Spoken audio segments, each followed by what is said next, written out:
Welcome to కథా ప్రయాణం అ river of stories. అనగనగా ఒక ఊళ్ళో ఒక కాకి ఉండేది. ఆ కాకికి ఒకరోజు ఒక రొట్టె దొరికింది. అది ఆ రొట్టెను తీసుకుని ఒక చెట్టు కొమ్మ మీద కూర్చుంది. అదే సమయానికి అటుగా వచ్చిన ఒక నక్క ఆ రొట్టెను చూసి ఆశపడింది. దాన్ని ఎలాగైనా దక్కించుకోవాలని ఆలోచించింది. నక్క మెల్లగా ఆ చెట్టు దగ్గరికి వెళ్ళి కాకితో ఇలా అంది. కాకిబావా, నీవు ఎంత అందంగా ఉన్నావో తెలుసా? ఈ అడవిలోనే నీ అంత అందమైన పక్షి ఇంకోటి లేదు. కాకి నక్క పొగడ్తలకు చాలా సంతోషించింది, కాని ఏమీ మాట్లాడలేదు. అప్పుడు నక్క మళ్ళీ ఇలా అంది. నీ అందమే కాదు, నీ గొంతు కూడా చాలా మధురంగా ఉంటుందని విన్నాను. ఈ అడవిలో అందరికంటే బాగా పాడేది నువ్వేనట. ఒక్కసారి నీ పాట పాడి వినిపించవా? నక్క మాటలకు కాకి పొంగిపోయింది. నా పాట వినాలని నక్క అడుగుతోందా అని మురిసిపోయింది. తన గొంతు ఎంత బాగుంటుందో నక్కకు చూపించాలని రొట్టె నోటిలో ఉన్న విషయం మరిచి కావ్ కావ్ అని పాడడానికి నోరు తెరిచింది. అంతే, రొట్టె కింద పడిపోయింది. నక్క వెంటనే దాన్ని నోటితో పట్టుకుని పారిపోయింది. కాకి చాలా బాధపడింది. తనకు జరిగిన మోసం తన పిల్లలకు జరగకూడదని ఇతరులతో ఎలా తెలివిగా ఉండాలో చిన్నప్పటినుండి తన పిల్లలకు చెబుతూ ఉండేది కాకి.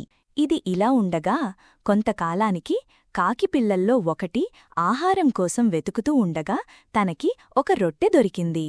అది ఒక చెట్టు కొమ్మమీద కూర్చొని తీరికగా దాన్ని తినేందుకు సిద్ధమవుతున్నది. అప్పుడే అటువైపుగా పోతున్న నక్క తలెత్తి పైకి చూసింది. రొట్టెను పట్టుకున్న కాకి కనబడింది దానికి. నక్కకు నోట్లో నీళ్లూరాయి. కాకిని ఎలాగైనా మోసం చేసి రొట్టెను కొట్టేద్దాం అనుకున్నది. కాకమ్మా అని పిలిచింది నక్క. కాకి తినటం ఆపి నక్కవైపు చూసింది. నువ్వు ఎంత బాగా పాడతావు కాకమ్మా. నీ పాట వినాలని నిన్ను వెతుక్కుంటూ వచ్చాను అన్నది నక్క. అబ్బా, అప్పుడే చూసేశావన్నమాట నా రొట్టెను మనసులో అనుకున్నది కాకి.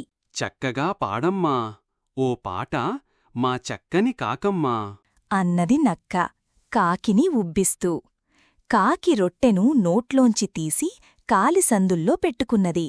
ఆ పైన చాలా మామూలుగా కావ్ కావ్ కావ్ అని అరిచింది. క్రిందికి పడాల్సిన రొట్టె పడలేదేమిటా అని ఆశ్చర్యపోయింది నక్క. కాకి తెలివిని చూసి కొంచెం కలవరపడింది.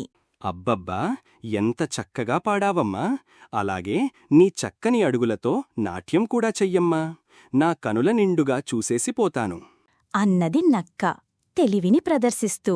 అయ్యో నక్కా, నీ గురించిన కథని మా నాన్న ఎన్నిసార్లు చెప్పాడో లెక్కలేదు. ఇంకా నేను మోసపోతాననుకున్నావా? మనసులో అనుకున్నది కాకి. రొట్టెను తీసి నోట్లో పెట్టుకుని గాలిలోకి ఎగిరి పల్టీ కొట్టి అటూ ఇటూ ఊగి విన్యాసాలు చేసి చూపించింది నక్కకు. రొట్టేక దొరకదేమో అని నక్కకు విచారం వేసింది. అయినా పైకి కనబడనివ్వలేదు నక్క. అయ్యయ్యో కాకమ్మా, నీ ఆటకి తోడుగా నీ పాటే ఉంటే ఎంత బాగుంటుందమ్మా. ఒకేసారి ఆడి పాడి నన్ను మురిపించమ్మా, ఓ చక్కని బొమ్మా అన్నది నక్క. కాకి ఆలోచించింది. రొట్టెను తీసి జాగ్రత్తగా చెట్టుకొమ్మల్లో ఇరికించిపెట్టి కావ్ కావ్ మని పాడుతూ సంతోషంగా ఎగిరి గంతులు వేసింది. నీ జిత్తులిక సాగవు నక్కబాబూ, ఇక ఇంటికిపో, రొట్టె నీకు ఎలాగూ దొరకదు అన్నది. తన ఆటలు సాగనందుకు విచారపడుతూ నక్కం ముందుకు సాగిపోయింది. కాకి నవ్వుకుని రొట్టెను కొరుక్కొని తింటూ తన కడుపు నింపుకున్నది. నీతి: మోసగాళ్ల పొగడ్తలకు లొంగిపోతే నష్టపోతాం.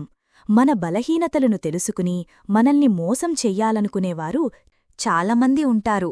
తెలివిగా మసులుకోవాలి. కథ కంచికి మనమింటికి. మరిన్ని కథల కోసం కథా ప్రయాణం ఛానల్ను సబ్స్క్రైబ్ చేసుకోండి.